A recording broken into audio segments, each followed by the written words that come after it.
उत्तराखंड भारत का एक खूबसूरत राज्य अपने घने जंगलों और एनिमल्स के लिए जाना जाता है। यहाँ की प्राकृतिक सुंदरता और जैव विविधता पर्यटकों को आकर्षित करती है। यहाँ के जंगल बाघ का घर हैं, जो हमारे नेचर का एक इम्पॉर्टेंट हिस्सा हैं। ये जंगल बाघ के लिए सुरक्षित आश्रय प्रदान करते हैं।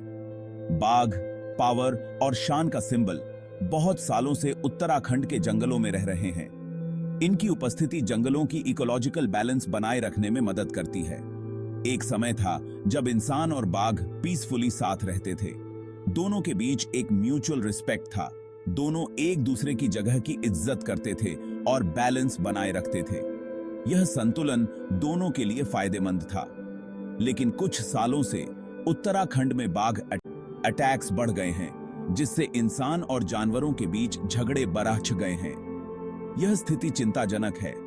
यह चिंता की बात है, क्योंकि यह न केवल इंसानों के लिए खतरनाक है, बल्कि बाघ को बचाने के काम को भी मुश्किल बनाता है। हमें इस समस्या का समाधान ढूंढना होगा। उत्तराखंड में बाघ अटैक्स बढ़ने के कई रीजंस हैं। एक बड़ा कारण है जंगलों का काटना। जैसे जैसे लोग बढ़ रहे हैं, वैसे वैसे जंगल काटकर रोड्स, घर और खेत बनाए जा रहे हैं। इससे बाघ का घर टूट रहा है और उन्हें खाना और रहने की जगह ढूंढने के लिए इंसानी इलाकों में आना पड़ रहा है। इसके अलावा मौसम बदलना भी बाघ के बिहेवियर को प्रभावित कर रहा है। गर्मी बढ़ने और बारिश के तरीके बदलने से जंगलों में पानी कम हो रहा है, जिससे बाघ को पानी के लिए दूर तक जाना पड़ता है। ज्यादातर बाघ इंसानों पर हमला नहीं करते। वे आमतौर पर अपने जंगल में शांति से रहते हैं और इंसानों से दूर रहना पसंद करते हैं। लेकिन कभी-कभी वे गुस्सा हो सकते हैं और हमला कर सकते हैं। यह गुस्सा कई कारणों से हो सकता है। ऐसा तब हो सकता है जब बाघ बीमार हो, घायल हो या दर्द में हो। ऐसे समय में वे अधिक आक्रामक हो सकते हैं, या फिर उन्हें अपने बच्चों को खतरा लगे। मां बाघ अपने बच्चों की सुरक्षा के लिए कुछ भी कर सकती है। इसके अलावा अगर बाघ को उनका शिकार जैसे हिरण और जंगली सुअर कम मिले, तो वे भूख से परेशान हो सकते हैं। तो वे खाने की तलाश में इंसानी इलाकों में आ सकते हैं और जानवरों या पालतू जानवरों पर हमला कर सकते हैं।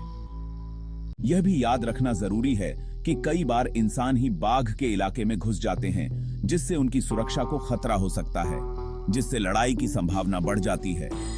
इंसानों और बाघ के बीच संघर्ष से बचने के लिए हमें उनके क्षेत्र का सम्मान करना चाहिए। बाघ और इंसानों के बीच झगड़े कम करने के लिए बहुत कुछ किया जा सकता है।